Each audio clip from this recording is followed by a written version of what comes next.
Hello, everyone. My name is, I'm sorry, Sabita, and I am one of the faculty members at Notre Dame of Maryland within the School of Nursing. And I work with Dr. Marlene Thornton, and we teach community health nursing. We're not currently teaching it this semester, but this simulation has kind of been our baby. And so we are so excited to be able to still have the simulation, but to have it in conjunction with Loyola. So thank you to everyone for participating. We hope you guys are as excited as we are. I thought it would be easier to kind of do a recording of the orientation rather than trying to fit, in-person orientation into our busy lives. So what I'll do, this shouldn't take that long, as to kind of just go through the simulation, go through what your role will be as faculty member and staff for the simulation, and kind of give you an overview of how it'll work. It really is one of those things you just have to experience once, not even once, for 15 minutes, and then you get the gist of it right away. We have 5 staff members, our administrative staff, who have been doing this. This will be year 4 for them, I believe. And so they're experts and they are super excited. They love to participate. So they'll be upstairs with you guys and they can kind of help you as well. And of course, we'll be there as well. Like I said, we've done this simulation. I think this is our 4th or 5th time. Usually we do it with our senior nursing students who are in our community health nursing course getting ready to graduate. Our course in the past has been a social justice course, really heavily focused on social determinants of health and, hopefully turning out nurses who want to advocate beyond the bedside and doing some real social justice work. So this simulation, we've played around with it. We've done it in the beginning of the course. We've done it at the end of the course. We've done it in this time. We'll be kind of in the middle. I don't know when the best time to do it is, but every time we've done it, it's been transformational to us and to the students. So I'll just kind of go through now. So essentially, we're going to meet, all of us, March 23rd, which is next week on Friday. Becky and Loyola are bringing breakfast, which we're super excited about, and we should have that all set up by 8:30 a.m. So please feel free to start coming at 8:30. We would like the students to be here at 9 in their seats so we can do the orientation for them, and that'll give you all time as well to kind of get situated. If all goes according to plan, we will start our first part of the simulation no later than 9:30. That's at the latest. If everything goes wrong, which of course it won't, we will still be done by 12, and that includes the entire simulation and the debriefing period. So it goes pretty quick. Once it gets started, it's just like nonstop action for about an hour, and then we do the debrief. So here we go. So essentially, why do we do the simulation? And this little picture here that you can see on the side is from probably, this looks like 2 years ago. These are our nursing students. And so that's Nancy, and you can see how she's sitting at the desk. So that'll be you behind one of those desks. And I'll tell you what you'll be doing there in a second. But essentially, this is a meaningful experience. We're really trying to improve and increase their community engagement. So having Loyola, speech, and psych, and this multidisciplinary team come to nursing is just the beginning of how we hope they continue to practice. We also, the goal of the sim, and we bought this from the Missouri Community Action Poverty Organization, is really to help develop empathy among participants, and so that they really understand what it's like for the patients that they see to just get through the day. And hopefully that sheds some light on then how maybe they perceive their own health and what actions they take towards their own health. So the whole point is to simulate a deeper understanding and discussion of daily struggles for those living in poverty. And I want to just say that, that some of our students are actually living in poverty or have lived in poverty. So you may get a mix of that, and just kind of be prepared for that not every student is privileged or, middle class or upper middle class in our program. And probably in yours. And so we want to just be sensitive to that sometimes those students who experience some of this on a daily basis get a little frustrated with the others. So we find ourselves having to kind of listen out for that kind of interaction. Also, we want to encourage conversation about changes in the system. And that's what this simulation is really simulating, the system, not just healthcare, but the criminal justice system, social services, all of it, and really think about how our behavior and action can be taken to influence change through advocacy, giving, volunteering, building relationships. And obviously, we are all really interested in IPE. That's, the IOM report says we should all be doing it. And so any opportunity that we get in nursing at Notre Dame to do an IPE for our students, we just think it's the most valuable thing ever. So we're very thankful. Okay, let's see. So some of the things that we do to prepare our students, and again, we're not teaching the course this time. We've handed these resources to the person teaching.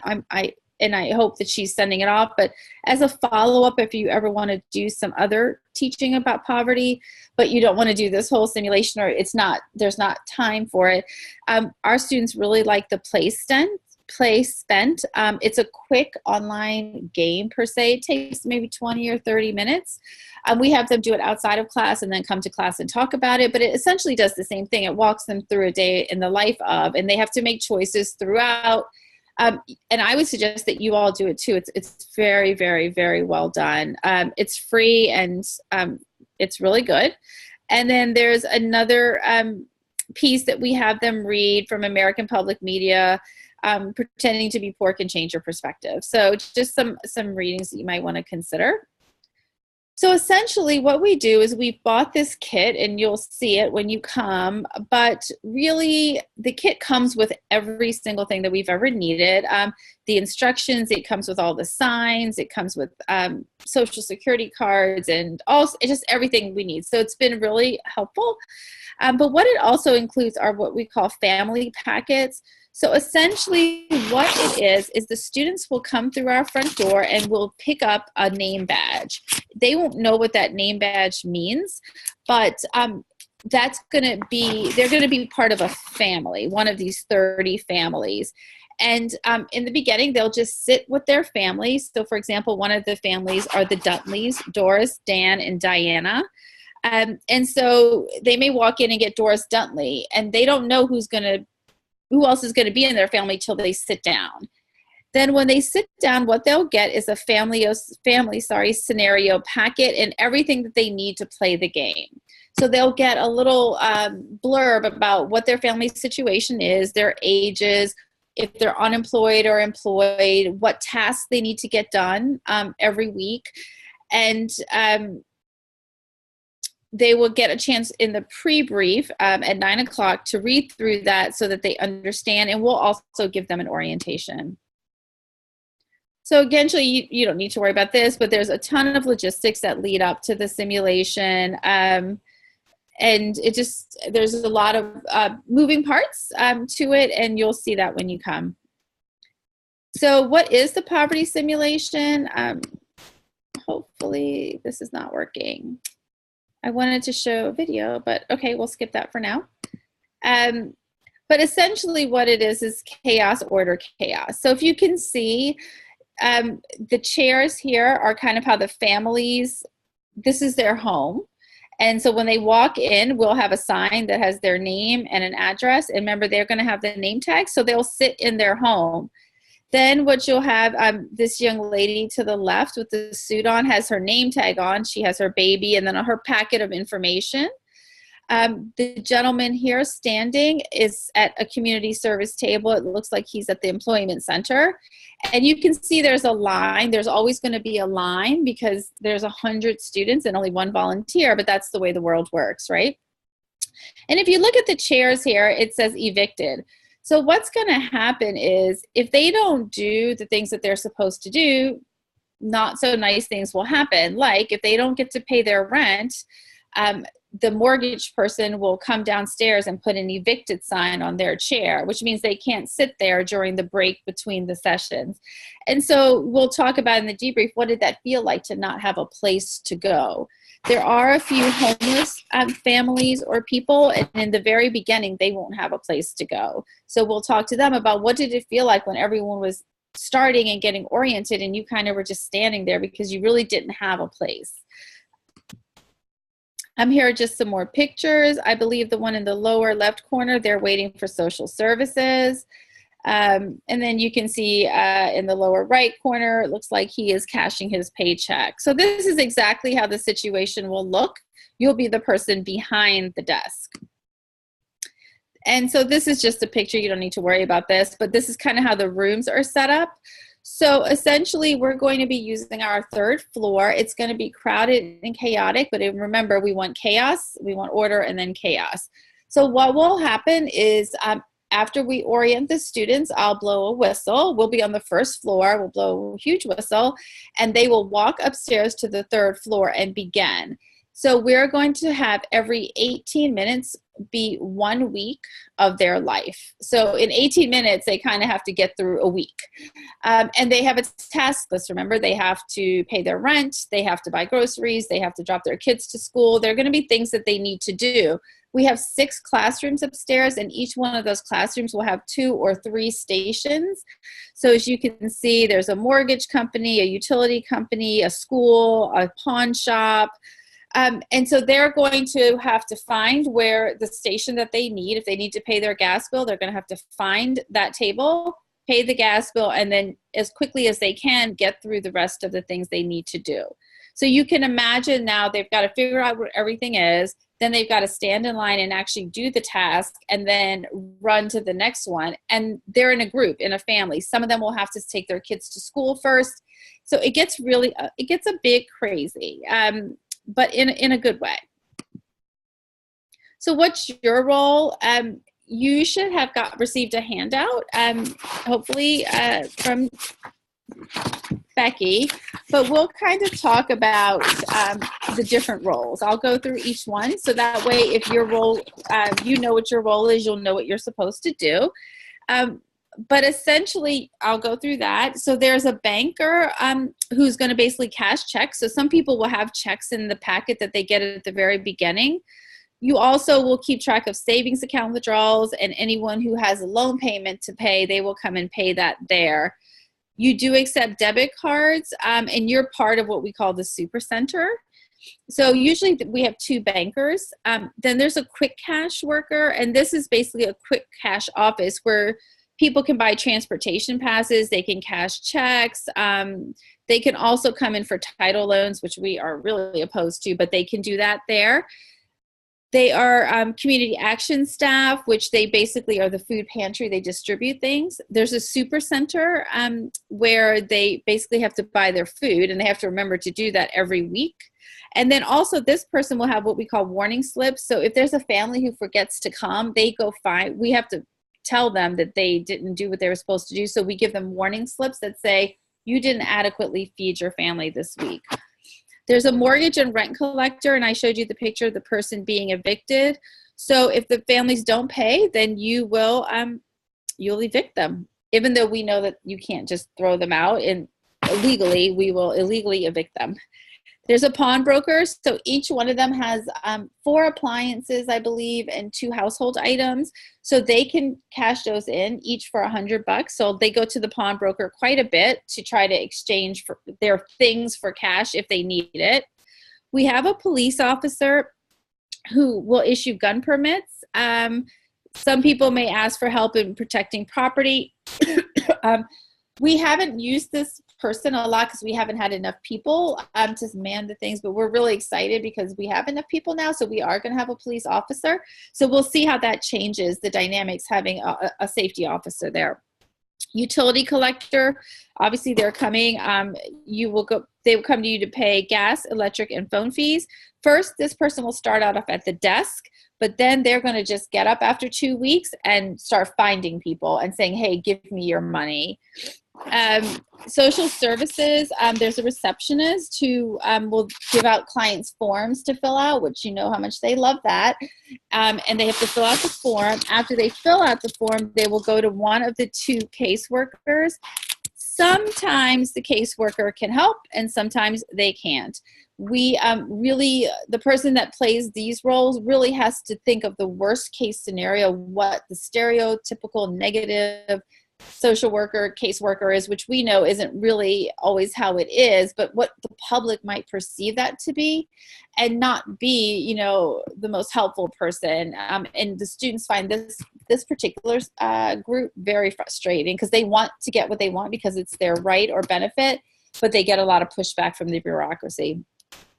We have an illegal activities person. This person is wonderful. This is one of our faculty members, and they will go around trying to rob. They will rob people. They will try to steal people's money. They will try to buy or sell people's food stamps. They will try to grab the children to come with them to do illegal things. They will sell drugs.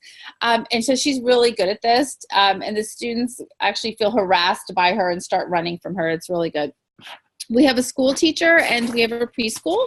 So essentially anyone with children drop their children off at minute 1 of the week, and they have to pick the child up at minute 18. If they don't pick the child up, they pay a late fee, just like anyone who's a mom. If they're late, we have to do. There is a spring break, which is during week 3, which drives people crazy because they then have to walk around with the children to do the task. And also what happens is sometimes someone will come to the families while the kids are in school and say, your child is sick, you need to go pick them up. And so if they're in line, they have to make the decision. Do they leave the line to go pick their sick child up, or do they stay and let the child stay sick at school? And so the facilitators, which will be myself and Dr. Thornton, will run around and kind of give out these little cards to kind of just shake them up a bit. There's an employer, so their job is to help people get work and also distribute paychecks. We do have interfaith services who operate a homeless shelter. We have a community healthcare doctor, and you will find, if you're the doctor, you will get probably zero business. And this is always a really good point of conversation. They don't have time to go to the doctor. And so I think the last simulation, maybe 2 people went to the doctor, although there were many people whose profiles said that they were sick and needed to be seen and needed medication. It was really like Maslow, like we need to eat, we need to find a place, shelter. The doctor just came last. So that always leads to really good conversation in the debriefing.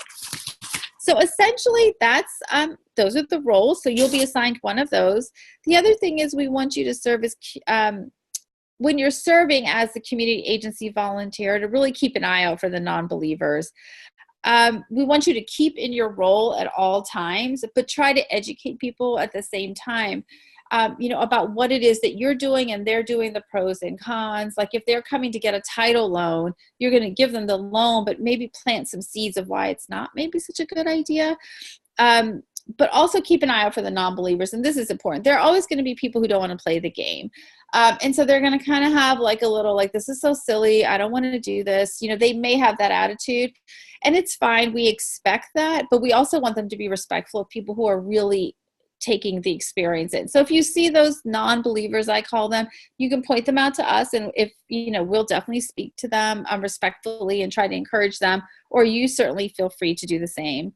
And then finally, what you will do is either facilitate or participate in the debrief. So after, what will happen is after week 1, they'll have 18 minutes. I'll blow a whistle and they'll go back home to the first floor where their family chairs are. We give them about 5 minutes to regroup. Okay, what did we do this week? What didn't we do? How are we going to do it different next week? And you'll see them strategize. If it's a couple, they'll say, you do this, I'll do this. You take, or let's do it together, to see, what would work best. Then after the 5-minute rest, I blow the whistle again. They go back upstairs. They repeat this 4 times. So they go through 4 weeks. At the end of the 4 weeks, we blow the whistle. We ask everybody to staff and students to come downstairs to the first floor and sit in their families. Now, faculty, you won't have a place to sit, so we'll pull up chairs and actually sit with the students. The first part of the debrief is going to be, they're going to kind of run that themselves, and we're just going to listen. So they'll be grouped with people who have similar family structures, and they're going to talk about these questions. And again, we'll have a handout for this. But, what did you do? What happened to your family? Did you help each other out? What we find is most people families aren't helping each other out. They're very concerned with their own unit. they don't ever remember that, you know, they can help a neighbor out or a neighbor can help them. So we always find that really interesting. We ask, you know, the service providers, if you, that'll be you, the faculty will sit with the students and talk about their experience and kind of some of the stuff they observe, not pointing out any individual student unless it's something really stellar, but we never want to point out negative in the debrief. That's not the place for that. It's really about the experience. So you want to give general thoughts about themes and things that you saw and how you felt as the service provider providing this service. And then we're going to try to wrap up with how will you use how will they use what they've learned from this experience in their everyday lives? What can they do? So essentially for the debrief, they will talk about this, and our end game is to light the fire for advocacy. That's really what we want.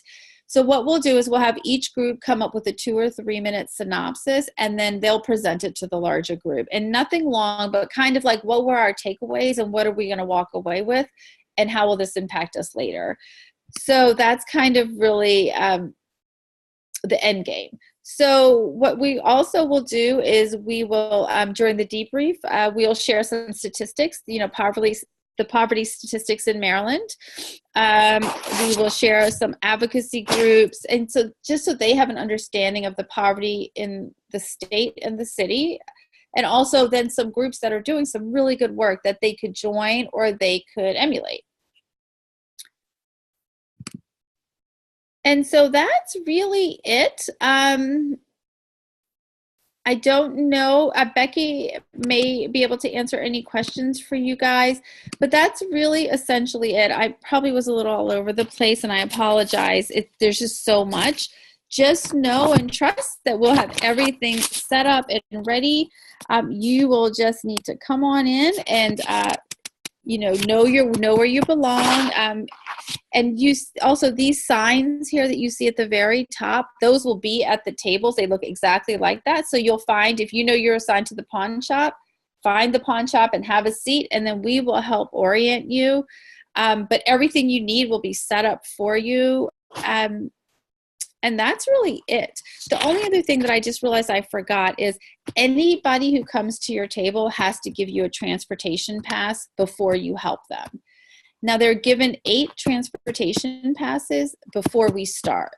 So the 8 passes are in their packet. But if three family members come to your table, they need to give you 3 transportation passes because they need to get from station to station, and we know things aren't next door, so they would have had to take a bus, a cab, or something. So if they don't have a transportation pass, you can't see them. They need to go find a way to get money to buy one. And so we really want you to stay on track. Sometimes we get so into it that we forget that rule, but that rule is really what is so important because it causes a lot of the back and forth and the frustration that they have. It also then causes maybe some of the crime that might happen because you'll find that they'll start to steal transportation passes from one another or from the table. We've seen different things. But, you know, this is just really mimicking what happens in society in a really condensed period.